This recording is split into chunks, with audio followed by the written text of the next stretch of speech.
우여곡절 끝에 바울과 그 바울의 일행이 예루살렘에 돌아왔습니다. 3차 선교 여행까지를 마치고 돌아온 것입니다.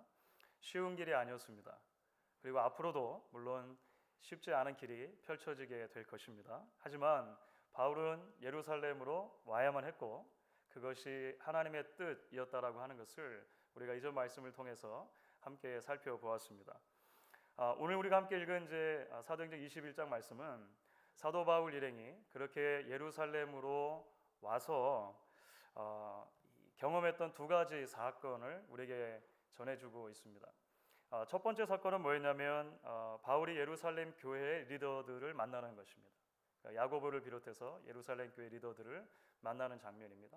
두 번째 사건은 바울이 그렇게 예루살렘 교회의 리더들을 만난 이후에 예루살렘 교회 리더들이 어떤 것을 권면하고 그 권면을 따라서 이제 유대인 그리스도인들과의 관계를 회복하기 위해 바울이 노력하는 장면, 이것이 오늘 본문의 두 가지 이야기가 되겠습니다. 그런데요, 우리는 이 이야기들을 통해서 교회를 주의 몸으로 세워가는 데 있어서 대단히 중요한 성경적인 주제 하나를 발견하게 됩니다. 그것은 성도 사이에 있어야 할 참된 교제라고 하는 주제입니다. 참된 교제. 성도의 참된 교제라고 하는 것은 결국 교회를 그리스도의 몸으로 태동시켜 주시고 그리스도의 몸인 교회를 통해 복음이 땅 끝까지 확장되어져 간다라고 하는 이 사도행전 전체의 비전을 이루는 데 있어서 굉장히 중요한 요소가 되기 때문에 그렇습니다. 그렇다면 우리가 오늘 말씀을 통해서 성도의 참된 교제라고 하는 주제와 관련해 어떤 요소들을 발견하게 되는 것일까요? 그리고 그러한 성경이 가르쳐주는 요소들을 오늘 우리와 우리 교회에 어떻게 적용해 볼 수 있는 것일까요?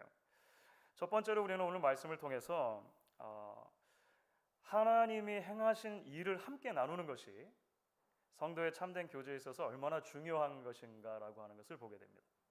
하나님이 행하시는 일을 함께 나누는 것이 얼마나 중요한가라고 하는 것. 여러분 말씀드린 대로 바울이 예루살렘 교회를 이제 예루살렘을 방문하고 나서 그 예루살렘에 있는 어머니 교회 같은 교회죠. 첫 번째 교회의 리더들을 만나게 됩니다. 그런데 그들을 만나서 도대체 뭘 했을까요? 오늘 말씀은 그것을 우리에게 이렇게 소개를 하죠. 18절과 19절 말씀이 됩니다. 여러분 같이 한번 읽어보도록 하겠습니다. 그 이튿날 바울이 우리와 함께 야고보에게로 들어가니 장로들도 다 있더라. 바울이 무난하고 하나님이 자기의 사역으로 말미암아 이방 가운데서 하신 일을 낱낱이 말하니. 야고보는 당시 예루살렘 교회의 담임 목회자 정도로 생각하시면 됩니다. 가장 이 두각을 나타내는 리더였고 그 이외에 여러 리더들이 함께 모여 있었다는 것입니다. 그런데 그들을 만나서 한 일이 무엇이었냐면 자신의 선교 사역을 나눈 것입니다. 그렇죠. 물론 그들이 서로 만나서 반갑게 인사도 나눴을 것입니다. 왜냐하면 바울이 사실 이제 사도행전의 기록에 의하면 예루살렘을 마지막으로 방문했던 것이 1차 선교여행이 끝나고 나서입니다. 그러니까 이미 상당히 오랜 시간이 지난 것이죠. 횟수로는 대략 한 8년 정도 시간일 거라고 생각을 합니다. 그러니까 예루살렘의 교회 리더들을 다시 만났으니까 얼마나 반갑겠습니까? 우리말로 하면 캐치업 할 수 있는데 시간이 상당히 많이 소요가 됐겠죠. 많은 이야기를 나눴을 것입니다. 어쩌면 성경은 기록하지 않지만 식사도 같이 했을지 모르겠어요. 자, 그런데 오늘 본문을 보면 적어도 성경 말씀은 그렇게 함께 인사를 나누고 안부를 묻는 과정은 굉장히 짧게 소개하고 넘어갑니다. 19절에 바울이 무난하고, 이 두 단어로 그냥 넘어가는 것이죠. 왜 그럴까요? 적어도 성경 말씀의 핵심은 바울이 이 교회 리더들과 나누었던 사역 이야기이기 때문에 그렇습니다. 그렇죠? 선교 사역에 대해서 보고한 것이 훨씬 더 중점을 맞추고 있다라고 하는 것이죠. 그런 의미에서 볼 때 19절이 바울이 그들과 어떤 방식으로 보고를 나누었는가를 설명해 주는 언어가 대단히 흥미롭습니다. 이렇게 되어져 있죠. 하나님이 자기의 사역으로 말미암아 이방 가운데서 하신 일을 낱낱이 말하니, 이렇게 되어 있습니다. 그러니까 ESV 영어 성경으로 하면 he related, 말했다는 것입니다. one by one, 낱낱이 하나하나 다 구했다는 거예요. The things that God had done among the Gentiles through his ministry, 그의 사역을 통해서 이방인 가운데 행한 모든 일들을, 하나님의 일들을 전했다는 것입니다. 자, 여러분, 바울이 지금 분명히 2차 선교 여행, 3차 선교 여행 때 있었던 일들을 그들과 나누었을 거예요. 2차, 3차 선교 여행에 있었던 일들을 한번 되짚어 보면 몇 가지만 생각하더라도 어떤 일들이 있었는가를 우리가 추려볼 수 있을 것입니다. 2차 선교 여행은 마게도냐 지역으로 복음의 문이 처음 열린 사건이었죠. 그 마게도냐의 첫 번째 성은 빌립보였습니다. 루디아를 만나기도 했지만 그 빌립보에서 감옥에 갇히는 일이 있었죠. 바울과 실라가 감옥에 갇혀서 한밤중에 하나님을 찬양하고 기도했을 때, 그런데 기적 같은 일이 일어납니다. 옥터가 막 흔들리고 착고가 풀어지고 하는 일이 있었습니다. 결국 그 빌립보 감옥의 간수의 온 가정이 세례를 받고 예수를 믿는 굉장히 놀라운 일이 거기서 있었습니다. 이후에 데살로니가와 베레아를 지나서 철학과 우상의 도시인 아테네로 갔던 기억이 나시죠? 그 아테네에서 온 성에 우상이 가득한 것을 보고 바울이 막 분기탱천해서 아레오바고라고 하는 최고 법정까지 이제 가서 복음을 전하는 사건도 있었습니다. 3차 선교 여행은 뭐니 해도 아마 에베소가 주된 도시가 될 거예요. 에베소에서는 두란노 서원을 중심으로 3년이 넘게 말씀을 전하며 사역하는 동안 사실은 굉장히 많은 일들이 있었습니다. 얼마나 많은 기적이 일어났냐면, 여러분 에베소에서 혹시 기억나시죠? 바울의 손수건과 앞치마만 갖다가 병자에게 덮어도 병이 막 낫는 거예요. 귀신이 막 떠나가는 거예요. 굉장히 놀라운 일들이 있었습니다. 그곳에서 스게와의 7 아들 사건을 통해 사실 수많은 마술사들이 회개하고 죽게 돌아오는 일이 있었습니다. 가지고 있었던 주술책들, 값으로 하면 굉장히 비싼 것이었는데 다 쏟아놓고 불태우는 일이 있었죠. 그 이후에 비교적 최근일 텐데 드로아라고 하는 곳에서 밤이 늦도록 말씀을 전하는데 창문 곁에서 꾸벅꾸벅 졸고 있었던 청년 하나 있었죠. 유두거라고 한 청년이 말씀 듣다 떨어졌습니다. 죽었어요. 그런데 바울이 그 위에 엎드리면서 죽었던 생명이 살아나는 일이 있었다라고 하는 것입니다. 여러분, 정말 몇 가지만 이야기한 거거든요. 다시 생각해봐도 놀랍지 않습니까? 다시 생각해봐도 정말로 어마어마한 선교의 열매이자 결과가 아니었느냐라고 하는 것입니다. 물론 그만큼 힘든 여정이기도 했습니다. 옥에 갇혔던 빌립보를 비롯해서 사실 가는 곳마다 많은 고초를 바울은 겪었습니다. 죽을 뻔한 일도 있었습니다. 소동이나 폭동이 일어나기도 했었죠. 오랜 길을 걷거나 배를 타는 것은 그 자체로 대단히 힘든 일이기도 합니다. 여러분, 그렇기 때문에 오늘 예루살렘 교회 리더들 앞에서 바울이 나누는 보고를 전하는 19절 말씀이 놀라운 것입니다. 저는 29절 말씀을 읽으면서 마음속에 깊은 감동이 밀려오는 것 같아요. 바울의 1차적인 관심은 내가 얼마나 고생하느냐를 나누는 것이 아닙니다. 당신들이 예루살렘에서 편히 앉아서 교회를 지키고 있는 동안에 나는 밖으로 떠돌면서 얼마나 고생했는지 여러분들 아시느냐? 적어도 알아만 주시면 좋겠다. 여러분, 이런 태도가 아닌 거예요. 그렇죠? 동시에 바울의 관심은 자신이 이룬 일을 떠벌리는 데도 있지 않았습니다. 여러분들이 잘 몰라서 그렇지 제가 가는 곳마다 여러분 어떤 일이 있었는지 아십니까? 방금 전에 여러분들과 악수를 했는데 여러분 이 손이 어떤 손인지 아십니까? 있지 않습니까? 제가 가지고 있는 손수건 여러분, 내가 하는 것마다 얼마나 위대한 일이 있었는지 여러분 아십니까? 라고 바울은 그렇게 보고하지 않은 거예요. 19절 말씀을 다시 보시면 이렇게 되어 있죠. 바울이 하나님이 자기의 사역을 통하여 이방 가운데서 하신 일을 낱낱이 말했다. 이렇게 되어 있습니다. 바울은 하나님이 자신을 통해서 이루신 일들을 나눈 거예요. 내 이야기를 한 것이 아니라 하나님의 이야기를 바울은 하고 싶었던 것입니다. 내 고생 이야기도 아니고 내 업적 이야기도 아니고 하나님이 나를 여기까지 인도하신 이야기, 하나님이 부족한 나를 사용하셔서 당신의 놀라운 나라의 사역을 곳곳마다 이루셨다라고 하는 것, 그것을 증언하고 싶었던 것입니다. 여러분, 그 결과가 무엇일까요? 20절 초반부를 보면 이렇게 되어 있습니다. 그들이 듣고 하나님께 영광을 돌리고. 모두가 다 하나님께 영광을 돌렸습니다. 사람이 높임을 받고 사람이 인정을 받고 사람이 축하를 받는 것이 아니라 하나님이 높임을 받으시고 하나님이 인정을 받으시고 하나님이 축하를 받으시게 되죠. 그렇게 해서 최일선에서 선교사로 섬겼던 바울과 모든 교회의 어머니 교회 같은 예루살렘 교회 리더들 사이에 진정한 의미에서의 교제가 이루어지게 된 것입니다. 사랑하는 여러분, 그렇습니다. 우리는 고백합니다. 교회는 그리스도의 몸입니다. 그리스도의 몸인 교회가 어떻게 애초에 세워지게 됐습니까? 한없이 연약하고 한없이 자격 없는 우리 한 사람 한 사람을 하나님께서는 그의 한없는 은혜와 사랑으로 구원해 주시고 불러주셨기 때문에 교회가 되는 것입니다. 그래서 그리스도의 몸인 교회는 하나님이 하신 일을 더 많이 나누면 나눌수록 건강한 공동체가 되는 것입니다.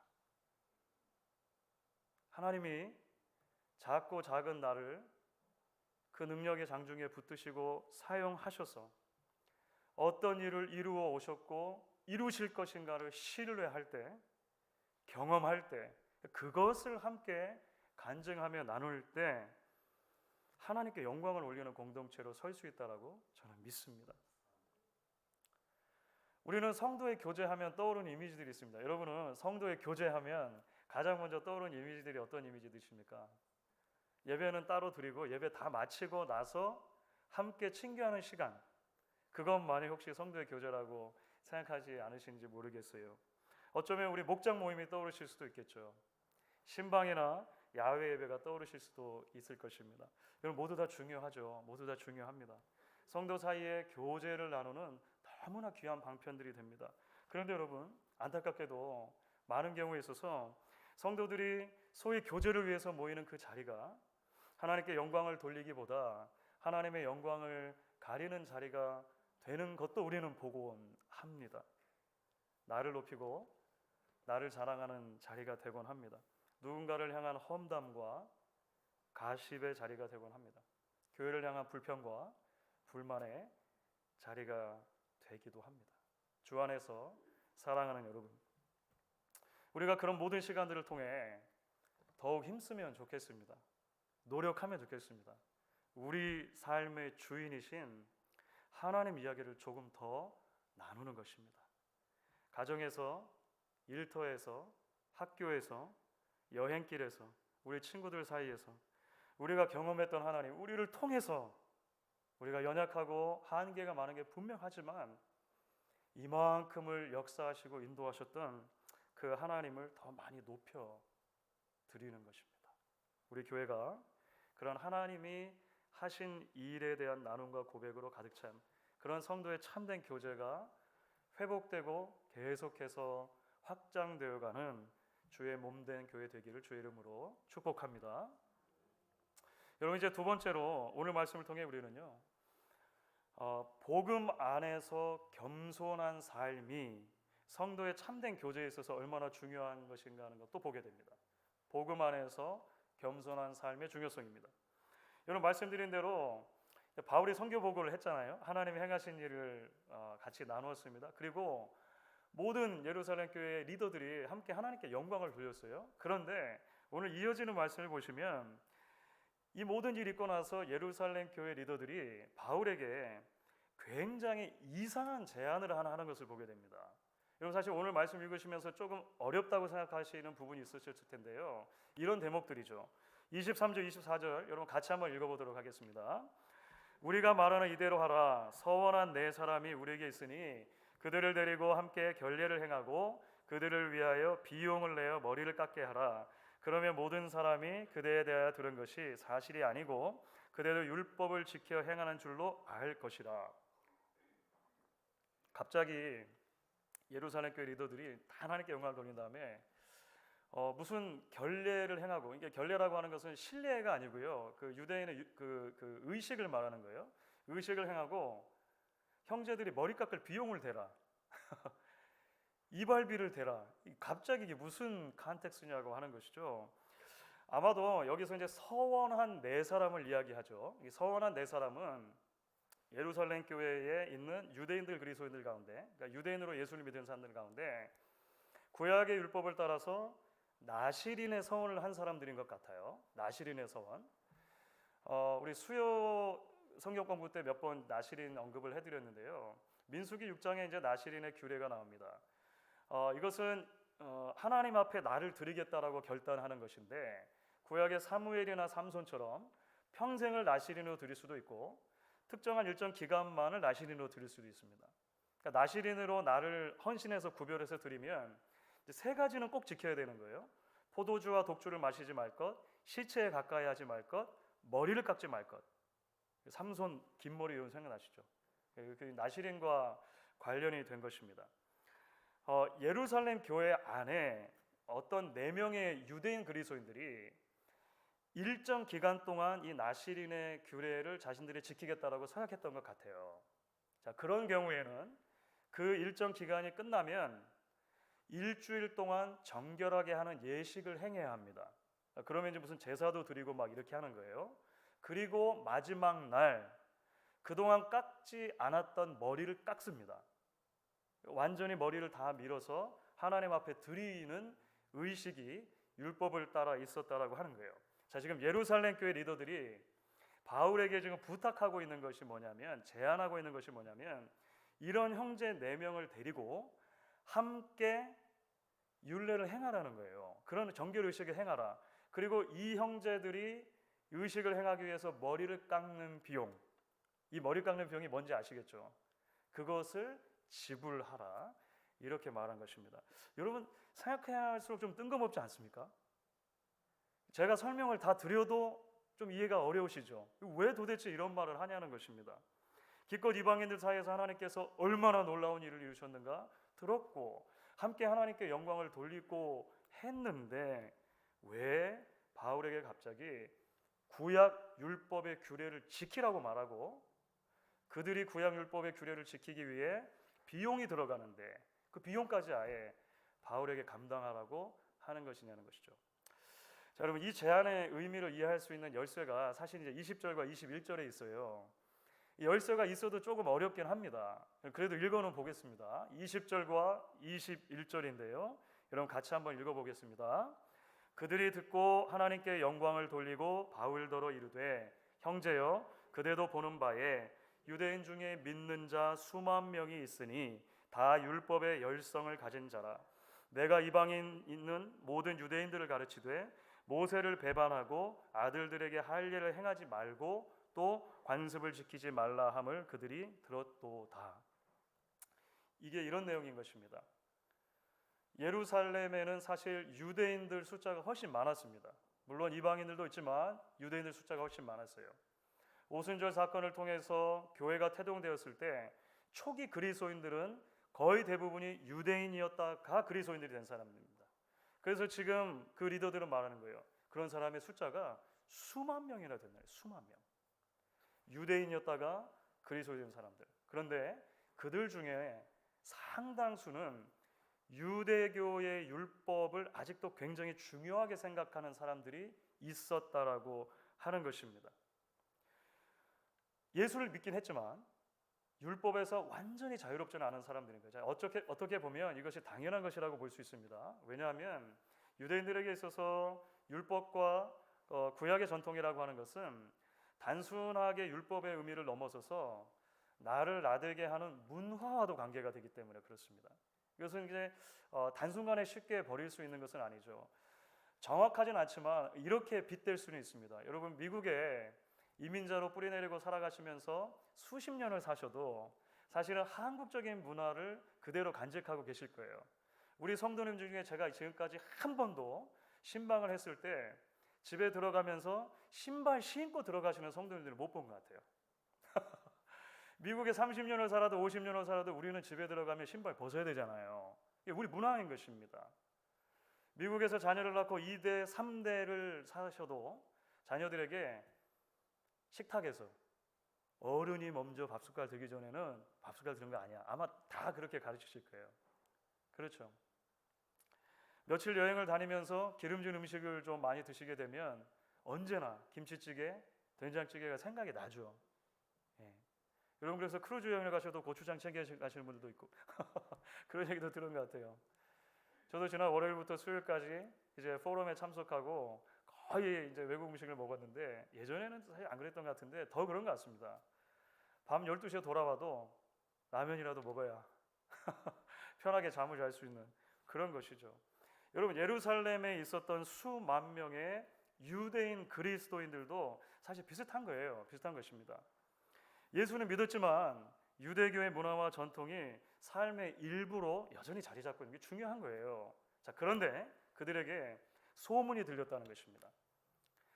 이것은 사실 일종의 카더라 통신이긴 한데 그 소문은 이런 것이죠. 바울이라고 하는 사람이 이방의 여러 곳을 다니면서 이방인들을 선교하는 것까지는 좋은데 그곳에 있는 유대인들에게 이렇게 말하더라. 모세를 배반하고, 그러니까 모세가 아무것도 아니다. 자녀들에게 절대로 할례를 행하지 말아라. 율법은 절대로 지키지 말아라.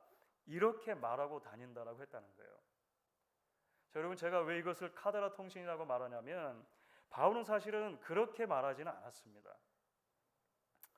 바울이 전한 것은 그리스도의 복음입니다. 그리스도의 복음. 모세를 막 적극적으로 배반하라거나 할례를 막 절대 주지 말라거나 율법을 완전히 무시하라거나 바울은 그렇게 말한 것이 아니고 율법의 의로는 하나님의 영광에 이를 사람이 하나도 없다. 이것을 주장한 것입니다. 이것은 구약부터 신약까지 사실은 공통적으로 말하는 것이죠. 할례건 의식이건 율법을 지키는 것이건 안식을 지키는 것이건 우리 인간의 힘과 노력으로는 우리가 죄인이라고 하는 상태 자체를 바꿀 수 없다라고 하는 것이 바울이 계속 말하는 거예요. 모든 사람이 죄를 범하였음에 하나님의 영광에 이르지 못했기 때문입니다. 죄인을 구원하는 것은 결국 할례도 아니고 율법도 아니고 전통도 아닌 것이죠.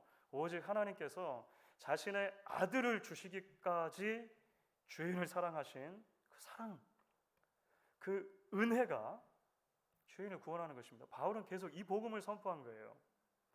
그래서 십자가의 복음 안에서 가장 중요한 것은 은혜가 되는 것입니다.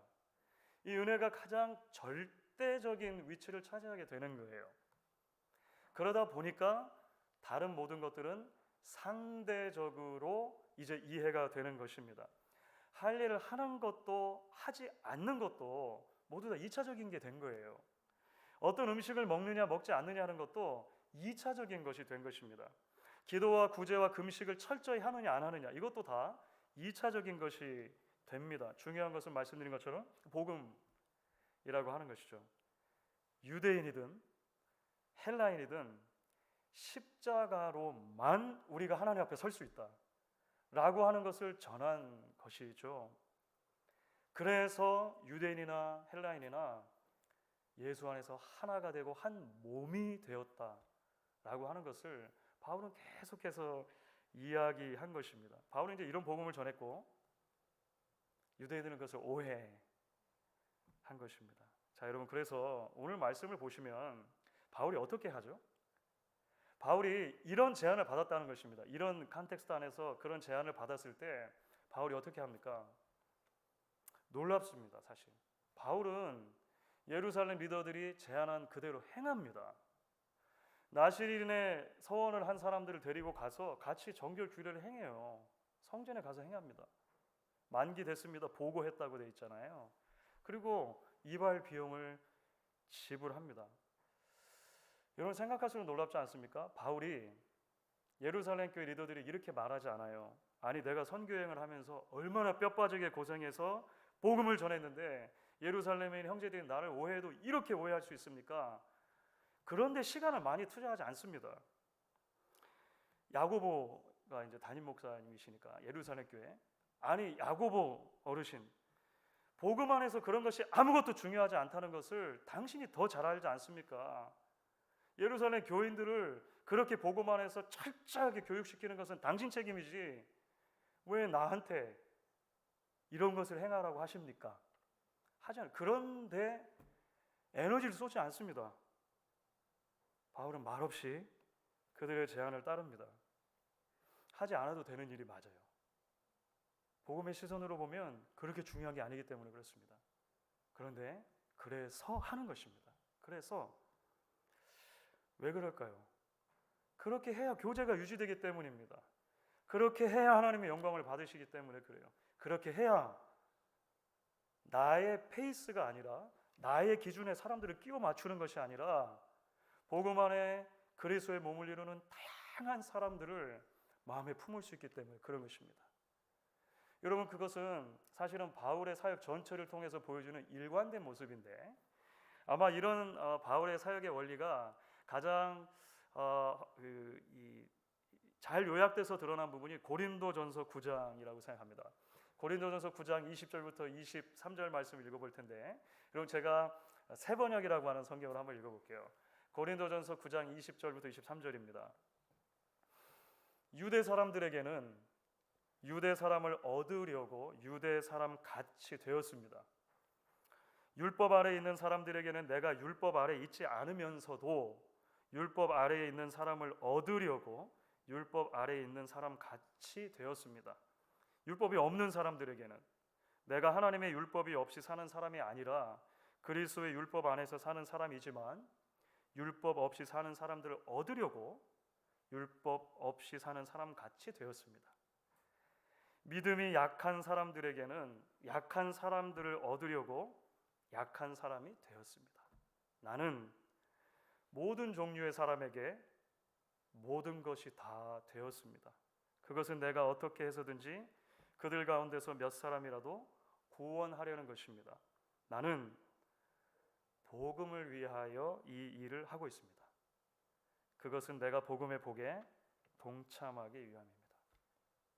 여러분, 이것이 바울의 마음입니다. 바울의 평생을 지배했던 섬김의 자세입니다. 사실 바울은 그 누구보다도 복음이 가져다준 자유가 얼마나 크고 얼마나 위대한지를 잘 알고 있어요. 갈라디아서는 그래서 복음 안에서 우리에게 주어진 자유의 헌장이라고까지 신약학자들이 말합니다. 갈라디아서는 그래서 계속 이 복음 외에 다른 걸 뭘 더 하려고 하면 그게 할례든지 뭐든지 간에 다 거짓 복음이다, 저주를 받을 것이라고까지 말해요. 그런데 여러분, 바울은 복음 안에서 모든 것이 다 자유롭지만 그 자유를 자신의 유익을 위해서 사용한 적이 한 번도 없습니다. 복음을 위해서 사용하는 거예요. 기꺼이 모든 사람에게 모든 것이 되어줍니다. 참 멋진 표현 아닙니까? 모든 사람에게 모든 것이 되었다. 해도 되는 일을 하지 않는 것도, 하지 않아도 되는 일을 하는 것도 모두가 다 복음 때문입니다. 그래서 우리가 이미 이전에 살펴봤지만 바울은 디모데를 처음 만났을 때 가장 먼저 한 일이 뭔지 아십니까? 디모데를 할례시키는 거예요. 할례시키는 거. 그리스도의 몸된 교회의 참된 교제는 이와 같이 복음 안에서 우리 한 사람 한 사람이 모든 종류의 사람에게 모든 것이 되어지는 낮아짐과 겸손을 통해 이루어지는 것이라 말할 수 있을 것입니다. 주 안에 사랑하는 여러분, 그런데 아십니까? 여러분, 생각해보면 바로 그것이 우리 예수님께서 죄인을 위해 하신 일이죠. 우리 주님은 하나님이심에도 불구하고 하늘의 영광을 포기하시고 친히 인간이 되십니다. 우리처럼 되셨습니다. 우리를 위해 우리가 되시는 것입니다. 그것을 로마서 8장 3절은 죄인을 구원하시기 위해 죄 있는 육신의 모양으로 오셨다라고 말합니다. 예수님이 죄인이라는 말이 아닌 거예요. 그 불편하고 한계를 가지고 있는 우리처럼 예수님이 되셨다는 것입니다. 율법의 저주로부터 우리를 구원하시려고 율법이 말하는 저주의 죽음을 예수님이 당하시는데 그것이 십자가의 죽으심입니다. 예수님은 끝까지 아버지 하나님의 뜻이 이루어지기를 원하시고 그렇게 함으로써 아버지께서 영광 받기를 원하셨습니다.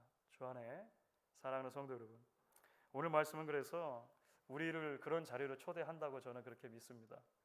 오늘 말씀의 초대를 붙들고 하나님의 행하신 일을 함께 나눔으로 하나님께 영광을 올려드리는 교회, 복음 안에서 모든 사람을 위해 모든 것이 되어지는 겸손과 낮아짐으로 교제하는 그리스도의 몸인 교회가 되어질 수 있기를 주의 이름으로 축원하겠습니다.